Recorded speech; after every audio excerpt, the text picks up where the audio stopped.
So I want to ask you a question. I ask you a lot of questions in pre-show. That's feels like this please one, do. That's what this one is today. So he had like a scratch. Look how fucking long my hair is. It's so bad. I need a haircut something fierce. Looking like a beetle. Jordan told me I look like Justin Bieber. I will fucking mail it to you and lick the envelope. It's not Sick. weird. That's No. not weird at all. That's not weird at all. You gotta wait. You guys have to wait. Here we are. Thank you for joining us. This is Salt of the Streets live stream, episode 56, pre-show. We're out here. It's incredible. Damn, you sound good today. Man, it's in. I feel good. And the thing about it is I'm surprised because my allergies are so terrible. Spring is in full effect in Washington State. And I'm good right now, but I appreciate that you have those. My nose is leaking like Niagara. I have one over here, too. I got a box of tissues over here, too. Word. I am Donovan. I'm Colin. And thank you again for joining us. We could not be any happier to have you guys here today. It is April 27th. It's a beautiful weekend. This is day 3 of the NFL draft. So we're going to talk lots about sports later. Seahawks made some picks, some trades, all kinds of stuff. It's going to be fantastic. I mean, we hope it's fantastic. I'm worrisome. The first round I was slightly concerned about, but since then I feel that it has gone extremely well. I have the official Seattle Seahawks application actually, and so we will go over all the draft picks on there later. And by application, you mean like app? Yep, for your phone. That's what app stands for, application. So yeah, I know. I just don't like that. It's weird. It doesn't jive with my millennial brain. Yeah, so it's going to be fantastic. I'm really happy that we're here. We missed last week, but it's going great now. Before we continue, I'm going to have to go ahead and ask you what you ate. You know, I almost preemptively posted something on Facebook and Twitter about what I ate today. It's beer time. I had 3 massive stacked paleo pancakes.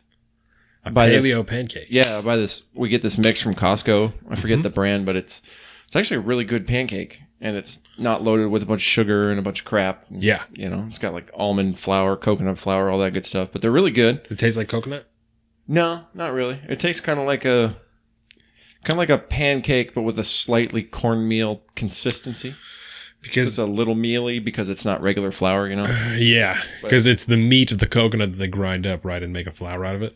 You know, your guess would probably be better than mine. I actually do not know. It would make sense. We'll say that much. But yeah, I had 3 massive of those and a small mountain, maybe a hill of bacon. Because I was hungry. Right. You know? So I like that, a hill of bacon. It's a small mountain. No, it's a hill. Yeah. Yeah, of bacon. No, that's good. A mountain of bacon makes me feel fat. A hill of bacon makes me feel prepared. That's all that is. It's just, you need that. You need the fat. You need the salt. You need the protein. Especially with a fucking paleo pancake. Yeah. Coconut, meat, fucking flour.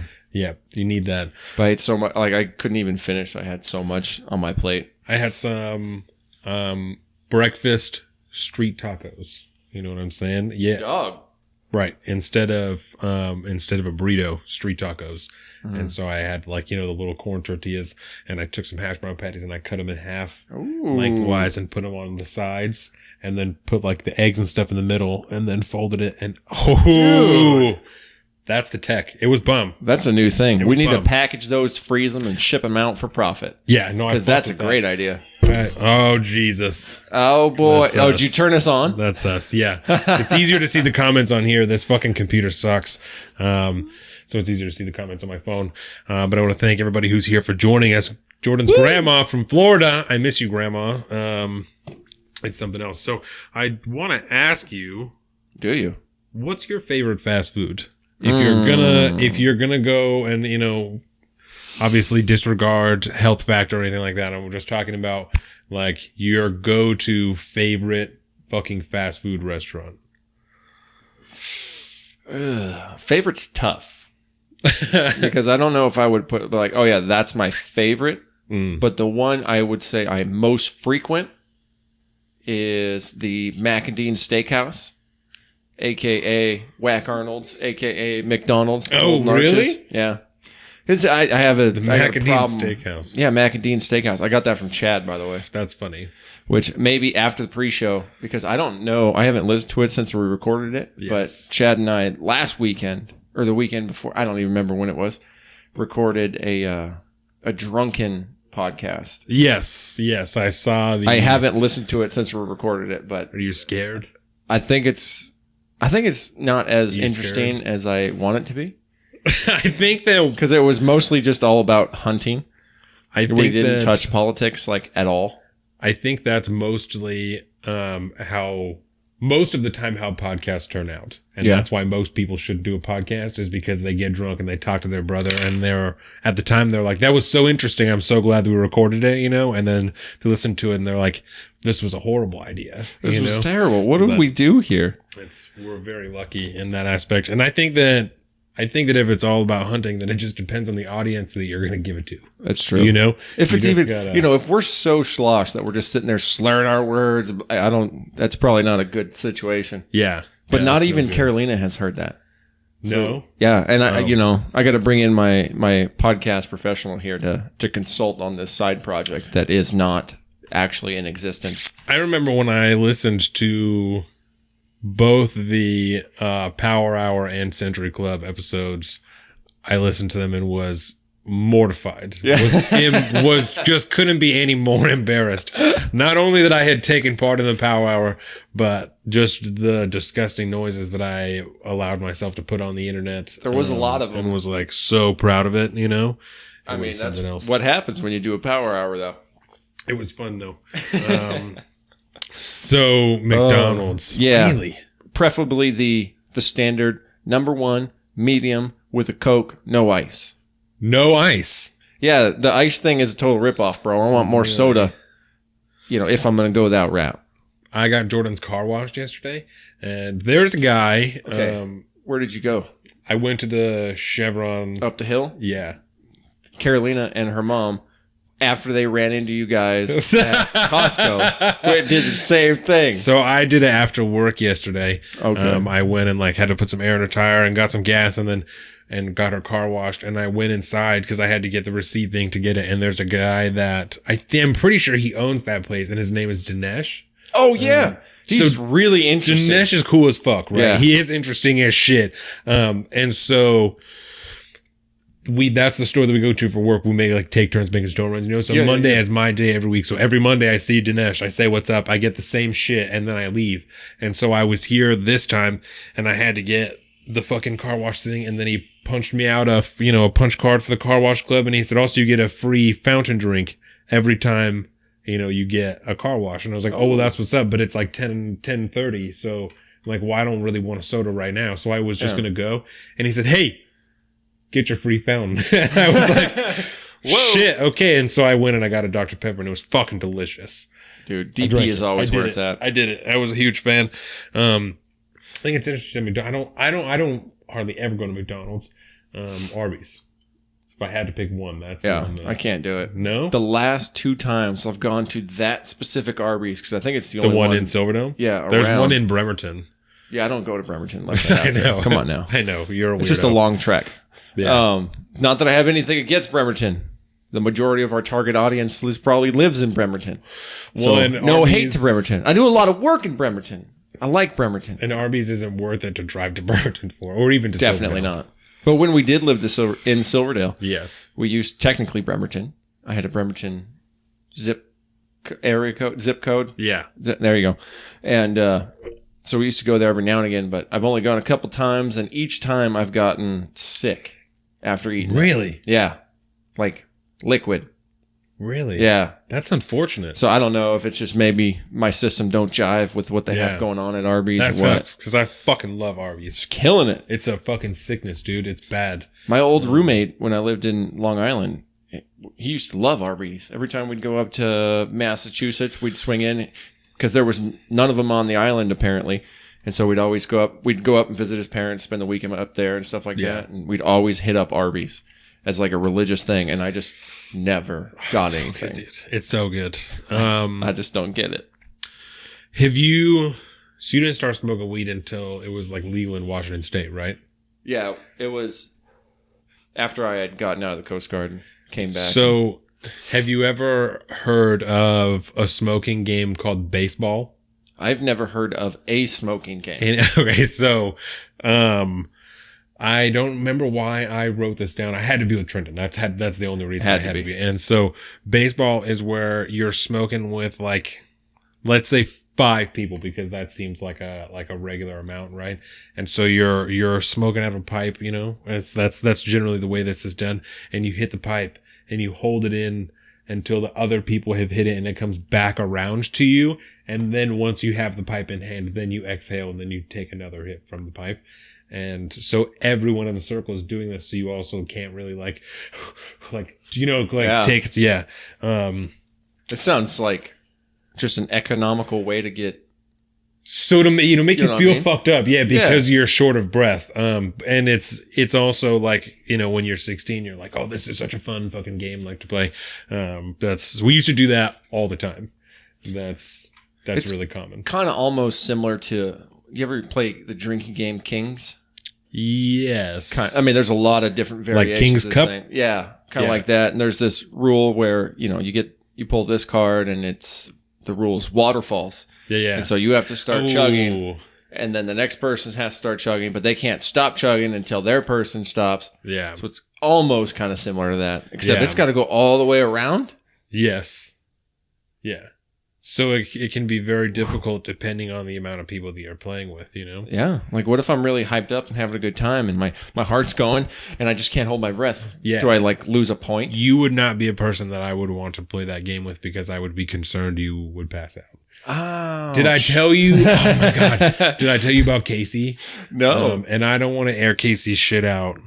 No, I'm gonna air Casey's shit out. So, air dry that shit, baby. Like a month ago, he came in, and Casey's bald, right? And so he had like a scratch on. Look how fucking long my hair is. It's so bad. I need a haircut, something fierce. Looking like a beetle.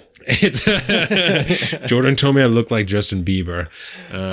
Little baby Biebs. So Case Bowles came in with like a scratch on top of his head, and I was like, yo, what the fuck happened to your head? And he's like, so, I'm like smoking and like inside of somebody's house, and I took this dab, and I went to go to the back door to blow out the dab, and I was holding it in the whole time, and he held his breath for too long and straight passed out standing at the back door and fucking hit his head on the door and like scratched his shit up. Oh, yeah. I don't care who you are. That's funny. He's a funny guy. When we go down like that and your body relaxes because, of course, you're unconscious. Yeah. Like, I could see the smoke just coming. Just slumped him. Looking like a dead dragon from Lord of the Rings. So I want to ask you a question. I ask you a lot of questions. I'm pretty sure that that's feel like that's what this one is today. That will relate to our podcast later. But it's something that I was thinking in this week. And I wanted to ask you in regards to personal opinions, right? How much time do you think has to elapse before changing your opinion is not like, can't be held against you? Yeah, it's not flip-flopping. So like a year ago, I posted a tweet that said some fucked up shit. And now I'm saying this, as opposed to 20 years ago. This was an opinion that I expressed in some type of essay or whatever. But now it's been 20 years and my opinion has grown to this point. How long do you think that is? Or do you think that it is possibly arbitrary depending on what the opinion is? I think it's arbitrary, but not due to what the opinion is. I think it's arbitrary in the fact that depending on what the context of the situation is, on how you made your, why you changed your mind. If you were made, clear of new evidence that's around this thing, which made you change your opinion objectively, or, something happened in your life that made you change your opinion anyway. I mean, I don't think I like the idea of holding people accountable to some things that they thought or said. I mean, I don't know if there's like a time limit because it's so subjective and it's really relying on what exactly was said and what the context was behind it originally, where they're at now. That's a tough one. I think in a general case, if you could back up your current stance now with objective fact and logical reasoning, and you disavow what you said earlier, and you don't have to try to justify why you thought that or not, but you say, hey, I don't think like that anymore, and here's why. I think it doesn't really matter what the time limit is. But again, if you have a track record of doing that all the time, maybe that just means you're an idiot who doesn't think things through and just shoots their mouth off. But I don't know. I feel it'd be very specific to the situation. Yeah. You know what I mean? Is there anything that has brought on this question in particular? Well, like I said, it's something we'll talk about later in the podcast, but, excuse me. Just as I was doing research this week on, Bernie Sanders, Kamala Harris, other people that are Democratic candidates that are running this year, and just opinions that they have now that they didn't used to have, that I found myself thinking because I remember, in the 2016 election, that was one thing that people kept throwing at Hillary Clinton is, oh, you're a flip flopper, you fucking flip flopper, this, this and this and all like that. People kept saying that about her, and so I'm like, well, I wonder how long has to go by before, you're not a flip flopper. You've just changed your mind, because there's certainly nothing wrong with that. And we've always said that, especially, before we have to change your mind. Right. If you find out that you're wrong, you should change your mind. Right. So it's something that I thought was interesting. And I was listening to Ben Shapiro, I think, and he was talking about Bernie Sanders and how Bernie Sanders said in the CNN town halls this week that he was never in support of super hardcore socialism. Communism in its form. I have something written here. Authoritarian socialism is what he said. And so then Ben Shapiro pulled some fucking clips from the 70s. From 1970. Some old shit. And is he said this at one time. And so him saying he's never supported it is not 100% true, but I also don't think that it's really relevant when it's fucking 40 years ago, no. when you're sitting there and you're like, God, well, this 40 is years ago. You know what I'm saying? Almost 50 years ago, because we're in 2019. So it could have been 50 years ago, depending on exactly what year that clip was from. But still.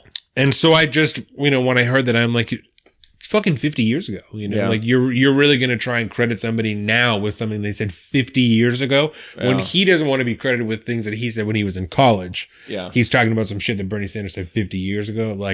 I think he's probably more of the lines that he has since. He has a whole thing on the Daily Wire website about essentially correction tweets, kind of like we do, like if you put out a correction tweet, he has a whole thing on a whole bunch of articles and stuff that he had written back in the day that said, this is why I was wrong. I was an idiot, blah, blah, blah. Yeah. And I don't think Bernie's ever done that.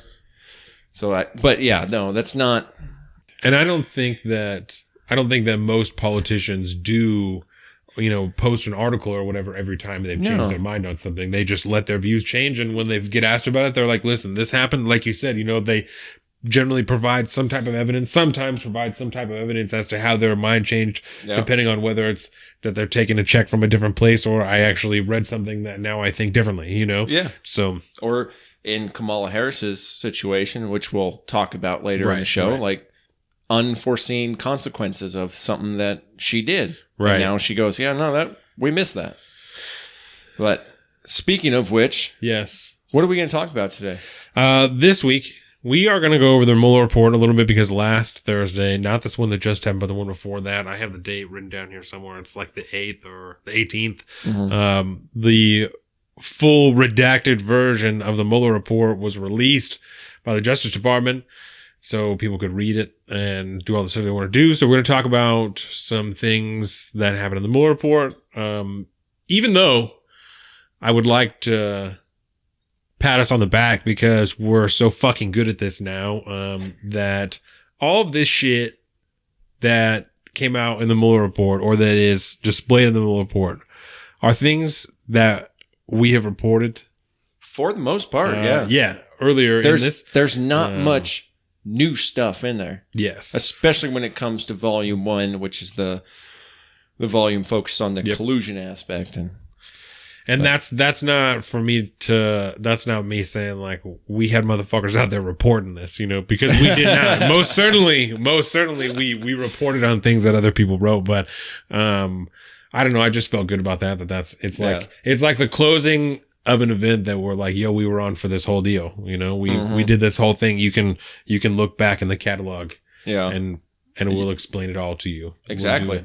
As it happened. I mean, cause we kind of commentate on the political situations of the week. Socially and politically. And, due to that, I mean, we listen to a lot of other commentaries about that stuff, and then we read our articles. And so, and what we found with the Mueller reports, a lot of it has been aired out over the last 2.5 years. Yes. And it's mostly the stuff that centers around obstruction that was kind of new in a way. And some of it we already knew anyways, because a lot of it played out in the public eye again. Right. And now, like, I don't know. I don't want to get into it too deep because we'll talk about it later, but it's very, so we'll go over that. We are going to talk about some more about the Democratic candidates and just kind of platform issues in general. Yeah. The 2020 run is growing strong. We're up to 20 candidates now. 20. Now that Joe Biden came in on Thursday with his video release. Hella dollars, right? Joe Biden's raised like the most dollars in the first day. Is that? Oh, I don't know, to be honest. I know Bernie's still, I think, leading the pack. Yeah, yeah. Total. I just mean on their first day. I believe that, like Bernie set a record and then Beto set a record for his first day. And then I think Biden came out and he broke that record again for the first day. I wouldn't be surprised, especially because somebody like Biden isn't afraid to actually take corporate PAC money and stuff like that. And those dollars add up real quick. He says, I voted to save the banks. Now give me your money. Give me your money, people. Give me your money. Yeah. I bailed you out. No, give me your money. But yeah, I think time pending, it's going to be mostly Mueller report and 2020 stuff. And then time pending, I got a bunch of little doomaflachies I could like to talk about. We're going to talk about Game of Thrones. So if you haven't watched the previous episodes of Game of Thrones, don't listen to Pop Culture because that's what we're going to talk about. I'm so excited. We have a lot of sports. We're going to talk about a lot of Seahawks related sports because there wasn't like a whole bunch of trades leading up to the draft. So we will talk about all that because I'm super excited. I'm wearing my Oregon gear because the Seahawks drafted a corner out of Oregon, Ugochukwu Amadi. I love it. So I'm really excited. We had 2 Ducks already that have been drafted. We had another one that went to the Broncos. He's a linebacker. I'm really jazzed. See, this is the problem. The Seattle Seahawks are pulling in talent from Oregon. Yeah. That's just runs counter to, I mean, I guess they're technically PNW. Well, and Oregon doesn't have a pro team, so you just gotta, scoop them from there. Yeah, shoot. Where does that line go? I mean, do we encompass like Montana people? Idaho? Yeah, and Idaho, we drafted some people from Utah, you know. I mean, you can draft anyone from wherever, but it's nice to keep them at home. Yeah. I'm thinking about like fan base. Yeah. Do we have Hawks fans in Idaho and in Montana? Yeah, I think so. It's probably. I think so. Because their local channel, like their local team is going to be, if nothing else, it will be an NFC West, team. So, must be a weird space to be caught up in. I've never had that situation where I've lived in a state that doesn't have like pro ball teams. Well, we're in that right now. We don't have a basketball team or hockey. We're getting a hockey team. Yeah. That was done in the summer. I think that they finalized all of that. So we're going to get a hockey team. That's on the way. But a basketball team still. You think basketball will come with the hockey stadium? Yes. I think, and that's kind of not to. That's kind of always been the discussion is that because the basketball team wanted a new stadium and they wouldn't, like, I'm pretty sure, I don't know. I don't want to fuck it up now, but they wanted a new stadium and they couldn't get a new stadium. Whoever it was, the owner of the team or whoever the fuck, because the guy who owned Starbucks also owned the Sonics, at least in part. Really? Yeah. Michael Schultz? No, not Michael Schultz. Chuck Mangione. Fuck, what's that guy's name? I don't know. I'm pretty certain that's the case. But yeah, I feel certain that within the decade that we get the hockey team, we'll have a basketball team again. I'm down. That's what I think. I like it. That's my sports prediction. That's good for the economy, right? I also can't wait for the NFL to expand. Okay. I want that to happen. And I think the next expansion will probably be an international expansion. Yeah, especially because that's what they've been pushing for so long. Playing all those games in Mexico and in the UK. And there's apparently a bunch of fans there. We didn't play in Mexico last year because the field was so fucked up. But that's a whole nother story. Yeah, that's a whole nother situation. Yeah, before we finish the pre-show, I want to ask you something else real heavy, right? Oh boy. Immigration is a big topic in the new, in this 2020 race, right? Mm-hmm. And something that I've been thinking about again this week and in the many weeks before, because I just have such a big thinking mind because I'm fucking so smart, right? Just a genius over here. Genius. No. So one of the things I've been thinking about is I wanted to ask you because I feel like you're one of the only people I can ask that will think about it objectively and not be like, I cannot believe you would fucking say something like that, right? So how dare you? In regards to immigration and refugees, right? Where do you think that America's responsibility begins as far as taking people in, right? Because there's opinions on either side. There's some people's opinions that's like none of that shit has anything to do with us. If it's not happening in America, it's not our problem. There's other people who feel like if any of these people are affected by anything that America has ever done in their area, then we need to take them in. Or even if we haven't, we should take them in. So correct me if I'm wrong here, but are you kind of driving at the U.S.'s involvement in like financial aid programs in other countries to help squash the humanitarian problems and like I said, migration? Taking people in, because that's as far as like people come from the southern border, like that's that's a big thing right now. Is these people are coming from Honduras because of economics or gang violence or whatever any of these issues are, and we need to take them in because it's a humanitarian crisis, right? Yeah. And so it's as far as aid and taking people in, right? Because I can certainly see like Syrian refugees, right, that are displaced because of active war going on that involves the U.S. coalition, right? We certainly bear some responsibility in housing these people and giving them a place to live until they have a home to go back to, because right now they don't, right? Their home is destroyed. Their entire city is destroyed. They don't have a place to be. We bear some form of responsibility in this, you know? And I don't know, because especially in South America, there's, no shortage of people that can draw some type of line to, the Contras. And that's why these people are coming here, or, this happening in Honduras. And that's why these people are coming here, or whatever. Oh, yeah. And I don't know enough about. And the current political, geopolitical climate in Central and South America is not exactly as stable as we might like to think it is. Yeah. Brazil is having a lot of issues. Of course, Venezuela is essentially turning into a failed state at any point. Right. We have problems all over Central America and, just all sorts of problems. But when it comes to...